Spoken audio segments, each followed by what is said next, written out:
Hi, y'all. It's Bridget Cutshaw with Real Things Living.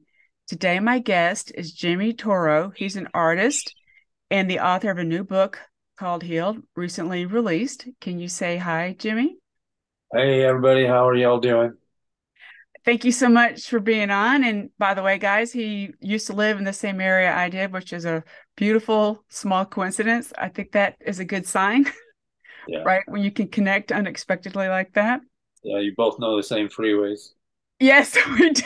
We were talking about the highways around here before we started recording.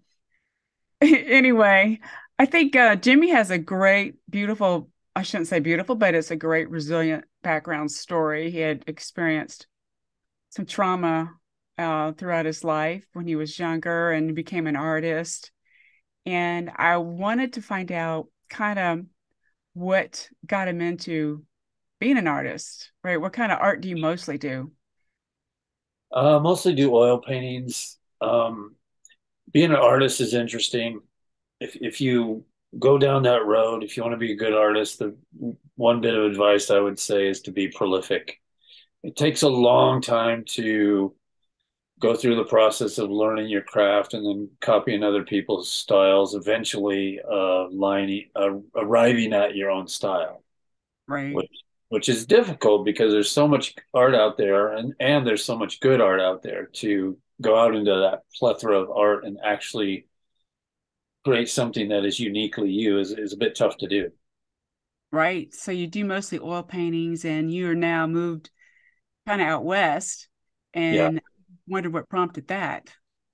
Oh, just a series of moves throughout my life. I Right. ended up in Salt Lake City recently. Who, Right. who knows where it'll be next year? Right. Well, I grew up around the military. You know, I'm a military brat. That's what I Yeah, call myself. Right. That's yeah, kind of how I ended up in Georgia. Right. yeah. And, but yeah, we lived all over the place, but I still love exploring and it sounds like you do too. And that's why you're probably moving around, Yes, right? yeah, yeah. You bet. Learning, learning different things. And so your book, Heal, is Yeah. it? I noticed that it's in capital letters, capital H, capital E, A, L. Is it like an acronym or something? No, no, it's not. Okay. There's I believe everybody deals with stress at some level. Some people worse than others. Right. Some people deal with forms of depression, which you could say are worse, etc. And then if you want to talk about trauma, you get into, let's say, the harder side of stress. And if you want to talk about trauma further, there are lots of different levels of trauma. And my story is going through a level of trauma as a little kid, from age 3 to age 8. And I was unfortunately caught up in a horrible, abusive ring of child abusers. Oh, wow. Yeah. And what happens, let's say, if you're a little kid, let's say, and you get abused, even hard stuff like you get raped as a little girl, and if right on the heels of that abuse, you have somebody to go to that loves you. Because when you're abused and tortured and whatnot as a little kid, the one thing you want more than anything is safety. You do well if your abusers are your parents or your guardians or whatnot, and you have nobody to go to for that safety. Um, you will hold all of that abuse in your body. You will literally suppress it. People don't understand that it's not that you just hold the memory of that abuse. You hold every emotion of it. If you're scared, if you're feeling suffocated, if you're all the pain, if you're being tortured, all of it is stored in your body. Well, it gets worse than that. When Right. you're frightened to death as a little kid, that fight or flight panic response or freeze and whatnot, it shoots this adrenaline through your body, and adrenaline and cortisol, and it can help you get out of a jam in the short term. But when that happens over and over and over, it really is harmful to your body. Right. And yeah, mind and body. Yeah, all of that is stored. And if you don't have a way to release it, like if you're a little kid and you get abused and you can find safety, you can literally release it at that age.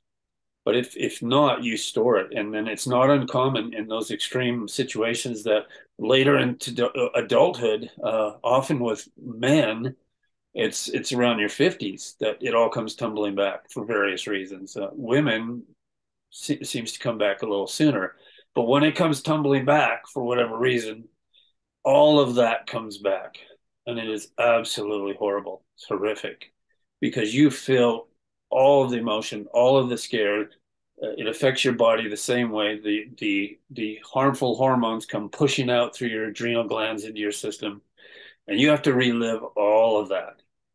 Well, there are various versions of that, and many people, unfortunately, they'll turn to addictions, to alcohol, pornography, drugs, etc., to try to mitigate it or mask it or whatever, and that just doesn't work.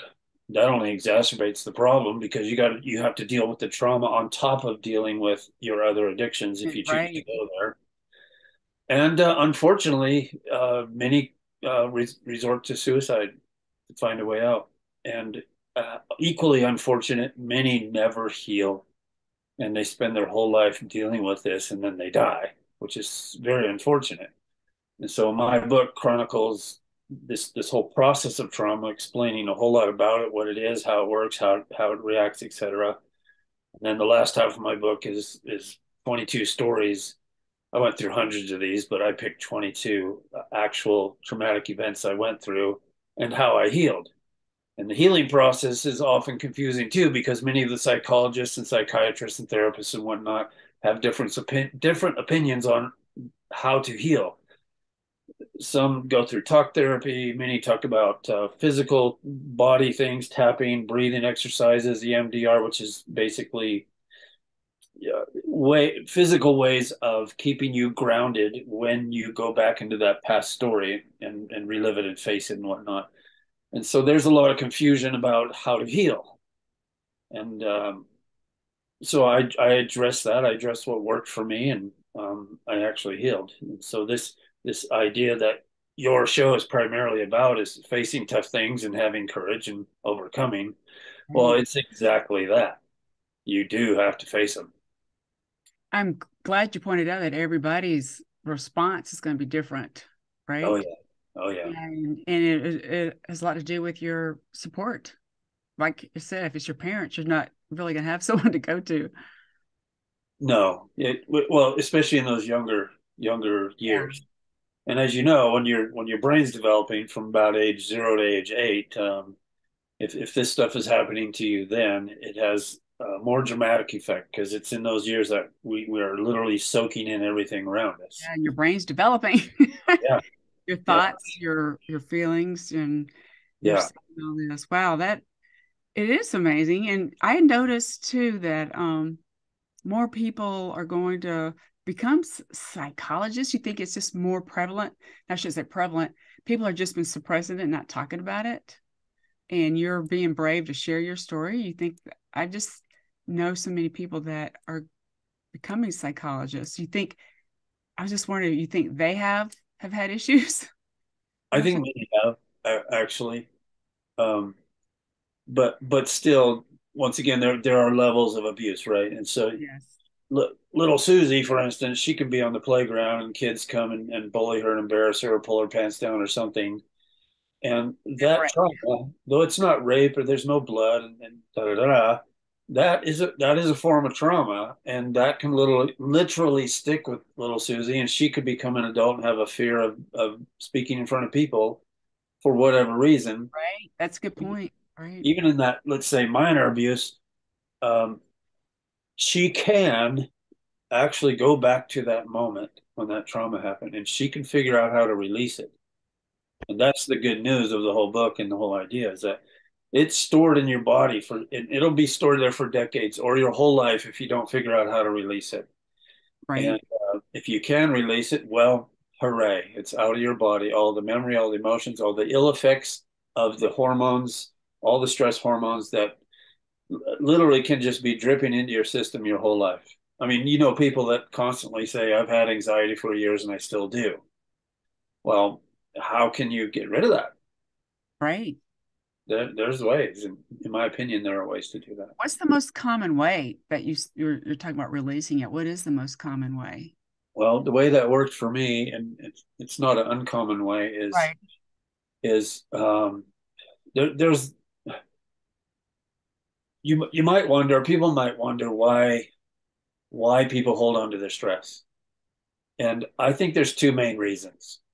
There's a classic scenario of a young little kid, little girl, let's say, who gets raped and then grows up into adulthood and is attracted to men who abuse her, Oh, yeah. right? You hear that. Well, it makes no sense on the surface, but when you dig into it a little bit, you realize that that is her familiarity. Right. She You didn't know, know any different, right? it's what she's familiar with, and Right. so there's something familiar and comfortable, and so she gravitates towards that, as awful as it is. So there's that. We tend to do that. The other thing is that it is really painful to go back to these awful traumas and face them and beat them. Well, who wants to go? Who wants to march forward into pain? Most of us don't. Right. We typically like to avoid pain and seek pleasure. That's our human nature. Well, if the trauma is really awful and it is required of you, let's say, to go back to it, not just to go find it, but to literally relive all of it. The hormone dump, the scared, it's off. It's as awful as when it happened. If you go do that, and who wants to do that? Most people don't. But it's in the process of doing that where you can change the narrative. You can literally change the past. And so, for instance, in one situation with me, I was buried in this coffin, and I was involved with a group of adults. These child predators, often they'll organize in these satanic kind of groups. It's kind of a freaky satanic religion. And in the realm of what I've been through, there is an acronym called SRA, Satanic Ritual Abuse. It's a specific type of abuse, and they will get them. They'll dress in their robes and they'll do their ritualistic things like some religions do, and they will literally abuse children. I mean, they will kill children. Oh, wow. They don't just make fun of them or this and that. They torture them, they kill them, they drink their blood, they do all kinds of really awful things. Well, so in one of my stories, I was put in this coffin and buried alive, and in the coffin was this human body that was dead, and its guts had been ripped out. And you're like, well, why would they dream up that such imaginative, Yeah. creative ways, let's say, to bring absolute horror to children? Well, they're sadists. The definition of a sadist is somebody who enjoys inflicting pain on another. And Right. these creeps are the worst sadists because they enjoy inflicting pain on little children.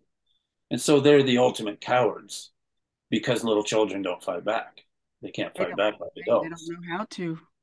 No, they don't. And little kids are threatened, and the threats are true. I remember other little kids who were killed. And well, so in my case, and I believe this can work for most people, is well, get with a good psychiatrist, somebody that knows what they're doing, and you literally go back and you find that little kid. Now, things things can trigger you in your adult life, or a memory can be triggered. Or in my case, I had no triggers. These things hit me for. So I'm 60 now. When I was 45, I had these episodes hit me, and all the pain I described, I would get this amazing panicky feeling come. My whole body would start uncontrollably shaking. My breath would get dry. My heart would just be beating out of my chest. I literally felt like I was going to die. I've been to the ER room so many times. For 14 years, averaging two or three a week, I had these episodes hit me. Often at 2 in the morning, I could be in a meeting and they would happen. I'd have to excuse myself, and so this thousands of these happened, and I had no memory of why. Oh, wow. Then in the the 15th year of that last year, literally, the first memories came, and they were horrifically awful. And it took me a bit of time to figure out how to do this, but I eventually, when an episode hit me, I would go back to find that little Jimmy, that little me, and I was searching for the emotion of what I was feeling. more so than trying to remember all the specific Right, events. right. What I created could, it? in fact, it's common to not remember every little detail, but to remember fragments. But it's the emotion that is so strong. So in that time I was buried alive in that coffin, I literally went and found that little guy right in the middle of the act of it happening. And, For you, and curious. I had to I had to go find that little kid and help that little kid find what he wanted the most, safety. And this is where it gets magical, almost like Harry Potter stuff for this or that. And so I don't go rescue the kid per se, but I go help the kid, whisper in his ear, suggest, et cetera, et cetera. And uh, the little guy can do whatever he wants at that point. Once he gets the courage to know that he can find safety, it could be an angel come, it could be a sword he's armed with, it can be a magic room that appears that he steps into. It doesn't matter. And once I got good at figuring out how to go directly into that pain and find that safety, and I did lots of these. Every single time I did that correctly, it worked. That particular so imagine you're a bus driver and it's you, the adult, and on the back of the bus you have a whole bunch of little yous. And let's say you were abused 100 times. I'm just making that up. There's 100 little yous on that bus, and you're the driver, and you got to go back to every one of those little yous and find that little you, and in the midst, right in the middle of your trauma, and you have to refeel everything, the pain of it all, and you got to go help that little you get rescued. And it's fast. The fascinating, magical part is that you are literally changing the past. You are literally rewriting the narrative and the story to provide safety. And in my case, every single time it worked. And That's I'm good. not the only one. There's plenty of evidence out there for some really. There's an author called Dr. Vander Kolk, Kolk, and he wrote a book called The Body Keeps the Score. And from a scientific perspective, I read everything. In my opinion, he's the best. He explains how the body literally stores all this trauma. And then he goes into all the different ways of trying to release it. But this particular way worked for me. And it makes a lot of sense because like even in your case where you dealt with cancer and whatnot, you had to literally at some point go face head on the awfulness that you were dealing with so that you could solve it. Right. And I, I advocate for that too, to listen to your body because my doctors, some of them were blowing me off. Right. Right? It Yeah. was something else that was causing it. I had a brain tumor. Right. Yeah. But because they were just wanting to give me a prescription, they're Yeah. trying, like, no, we got to find out. Right. Like, I wanted to find out what is going on here. And it's scary, multiple things. We don't know. People thought maybe it was environmental. I don't know, Yeah. right? How I got the brain tumor. Who knows? But it's just amazing how you're sharing this beautiful, I shouldn't say beautiful, but it is you overcame it. And I think now you're looking at it, you rewrote your story, right? In your Yeah. brain, maybe. Is that what it is to help affect your emotions? And Well, if you get down to the scientific level of what's really happening, who really knows? But there's plenty of science that says the past, present, and future there's really no difference. And right, there's plenty of smart people, Einstein level, who say that you literally can go in the past and change events. And it could be sci-fi or this or that, but I know in my case and many other people who've done what I've done, you literally go rewrite the story. You literally change events, and because you do, the trauma is the kid now finds safety, and the trauma is released out of his body, right. And and it's right. which releases it out of my adult body at that time. It's no longer in me. I held on to it for decades. It's no longer there. You're suppressing it, sounds like, Uh-huh. right? Yeah. Well, absolutely, because there was no safety and nowhere to go to as a little child, and so it is suppressed and stored. So the classic PTSD that you hear often with military folks, right? Right, post-traumatic stress disorder. Well, in my world, there's PTSD, which means child post-traumatic stress disorder. Well, it's post, right? It's post-trauma, so it's after the trauma that this, and it's stress, and it is a disorder, and you hopefully can figure out how to heal from it, how to release it so that you can move on healthy. Right. It's that's just wow. I'm just speechless because of what you're sharing. It is it's so true. And I think we're just more open now in our society maybe to talk about this. There is that. To give credit to many of the scientists and psychologists who study this at a deeper level, um, I believe they understand a whole lot more today than they did even 10 years ago. Correct. Right. And so that's wonderful. And then to come on the scene and say, well, here's how you do it. There's a lot of pain involved, but there's magic on the post side of that pain.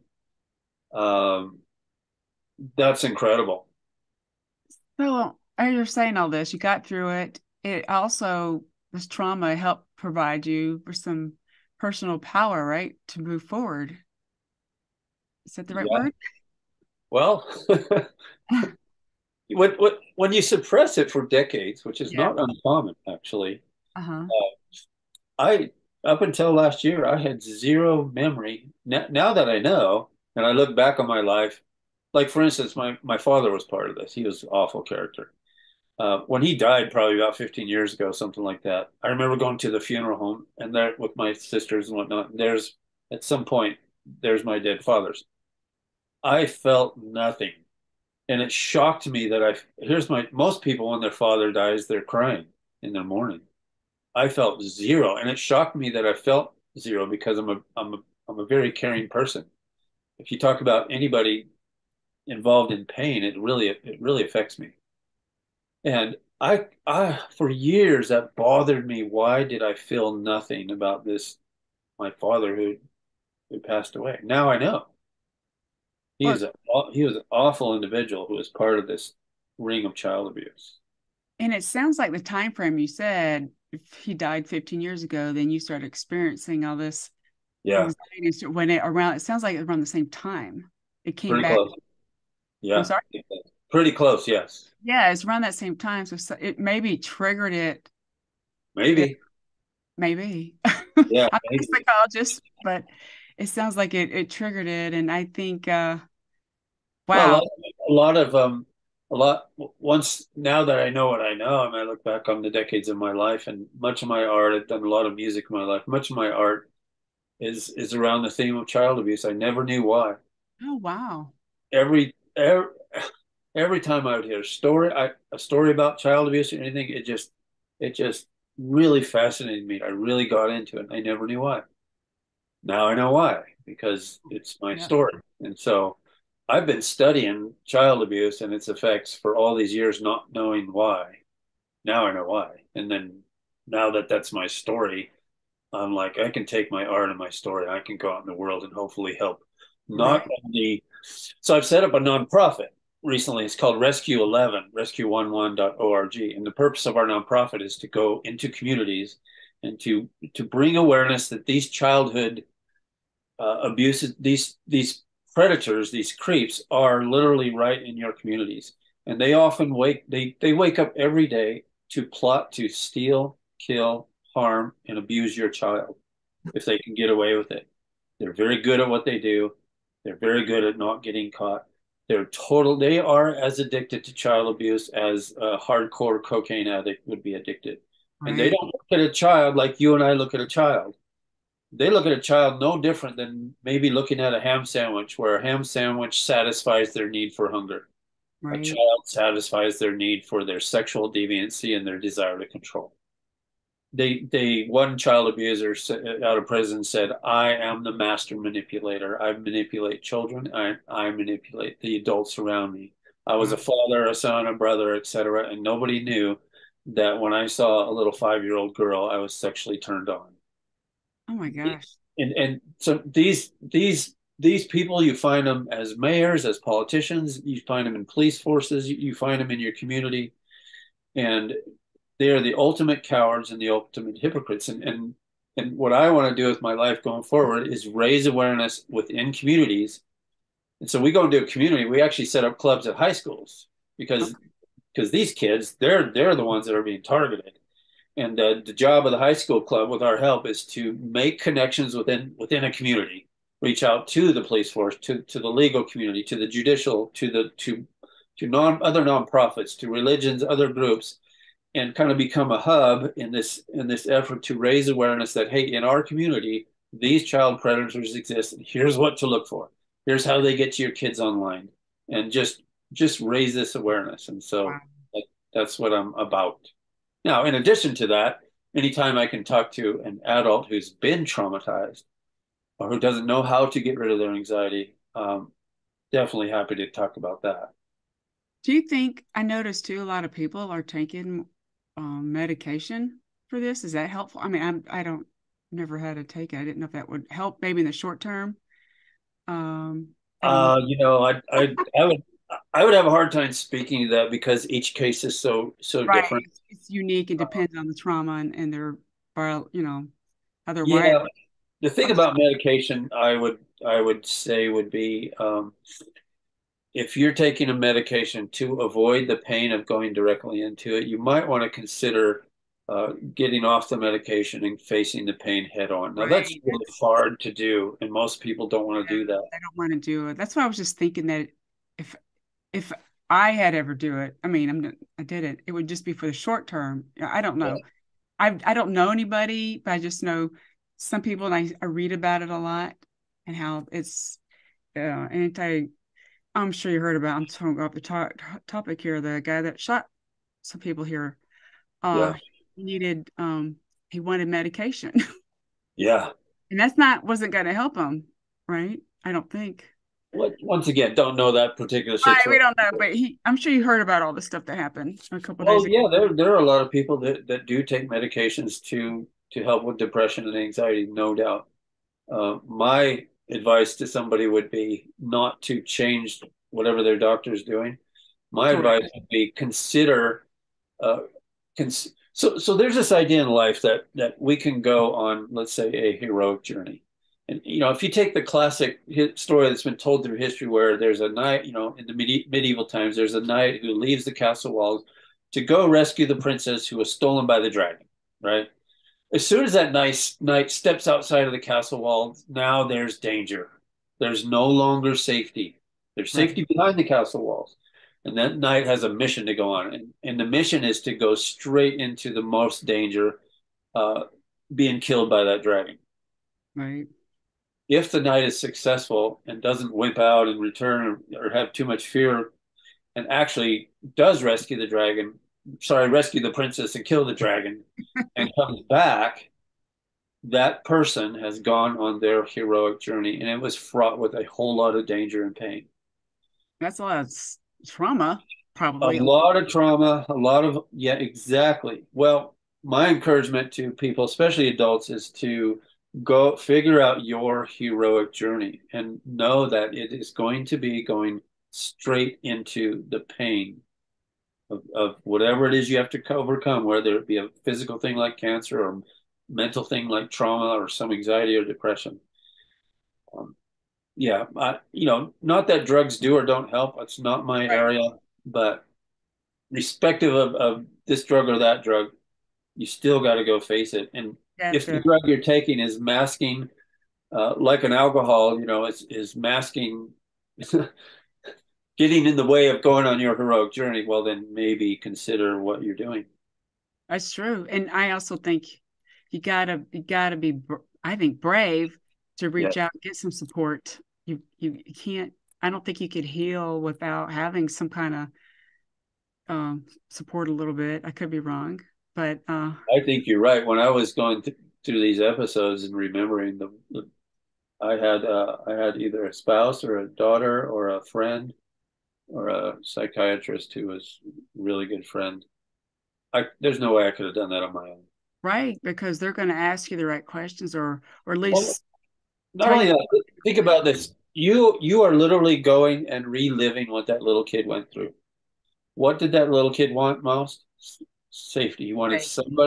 He wanted somebody by his or her side to hold them to provide that safety. So as an adult, if you're literally reliving that, you want the same thing because you're reliving all that that emotion. It's the little you coming out in space, and you want the same thing. What if I'm going to have to relive this as an adult? I want the same thing. I want a somebody who cares about me, even if it's a total stranger who has compassion. I can just hold their hand and go through it. That is huge. Yeah, that I mean, this it's brave. You're being brave to do that. Just sharing your Well, story publicly in your book, and then yeah, you created this beautiful nonprofit to help yeah, children. And like you said, mostly the clubs are mostly high school level. And I yeah. think they're. Do you I have one more question for you? Do you Sure. think I hear a lot of negatives? I'm not really on social media that much, but do you think social media has something to do with a lot of this anxiety we got in our supposedly in our younger culture? I just Boy, I couldn't speak too much to that other than if, yeah, it's probably spread through social media that, this idea that, you need safety and you need to be coddled and which I do not agree with. You need to head into your difficulty hardcore. right. So I, Um, I think I think that's been around irrespective of social media. I think just social media is a vehicle that has broadened the scope of pandering to people's things rather than facing them. that's a good point. I just my sister is a middle school teacher, and she said kids are the last decade have gotten they're more anxious. Yeah, For because they're told by so many people and friends and supposed, smart adults. right. They, they're not told to go face the tough things. You're right. Like, They're they're told to say, well, if you want to do this or be that or do this or do that, it's okay. But no, life is going to beat you up. If you avoid it as a kid, it's going to get back at you later. And you got to right. face the hard. And you got to take personal responsibility. And you can't pass this off to anybody else. It's all you. And it's only in all you with help of good people that you can fix it. All you. It's all you. I love this. Jimmy, I really loved our conversation. Where Thank you. can people learn more about you or to connect with Uh, you? my website, Jimmy, it's spelled Jimmi, and then Toro.com. And the nonprofit Rescue 11 or rescue11.org. If you're interested in being involved in that or want to donate or help in any way, would love to hear from you. That's beautiful. And for the people that are listening, I'll have the links in the description of the podcast episode. Yeah, And yeah. thank you again so much, Jimmy. I've learned a lot from you, and you're very brave. And I think that's how we got to move forward, right? We Overcome. do. I really appreciate you giving me voice on your platform to raise awareness to this. It really, really matters a lot to me. It matters to me too. Thank you Thank so much. you. Yeah.